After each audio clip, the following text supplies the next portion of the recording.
Arrays in Verilog and Systemverilog.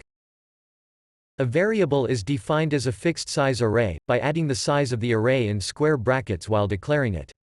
Since Verilog is used to model hardware, the arrays are used to define a bus signal in the hardware and therefore array index L be specified from MSB to LSB or LSB to MSB.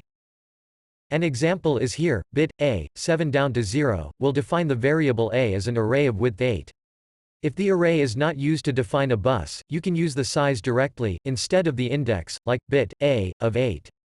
You can also define multidimensional arrays by specifying multiple dimensions while declaring it. Fixed-sized arrays can be declared in two different types, packed or unpacked.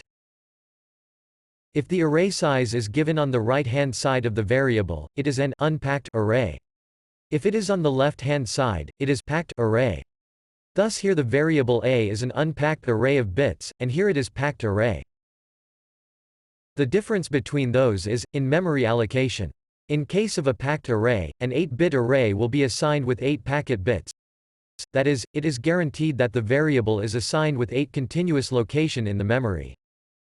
But in case of unpacked arrays, it may or may not be allocated continuously. Let's look at an example. Here the variable a is a two-dimensional array which is defined as packed. It need 4 multiplied by 8 equals 32 locations, and those will be allocated continuously in the memory as shown here. This is your array of 0, this is array of 1 and so on. This will be array of 1 of 6. If you define it as a two-dimensional unpacked array, its memory location will be somewhere in the memory and need not be continuous. You can mix an array as packed and unpacked. Here the array is of 3 elements which is unpacked, and each element in the array is of 8 bits, which is packed. So it will be allocated in the memory something like this. Apart from fixed-sized arrays, Systemverilog supports dynamic arrays, associative arrays and queues as well. Those will be only used in the testbench code and they are not discussed here. Operators. These are the operators available in Verilog and Systemverilog. Arithmetic, logical, relational, conditional, bitwise and reduction operators are listed here. They are not described in detail as most of them are self-explaining except few. If you look here, there are two types of equality checks available.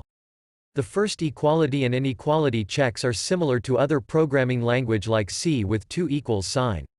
But these are specific to Verilog and Systemverilog. The difference is that the second one will take care of x and z while comparing. That is, when 3 equals are used, it will return true only when all bits of the variable are exactly matching including the x and z values. Another operator that is used quite commonly is the conditional operator. It is similar to the conditional operator in C. If will return the first value if the condition is true, and second one if it is false. In this example, if both a and b are equal, one will be returned by the conditional operator and assigned to the variable result, else 0. Cascading of conditional operator is also allowed.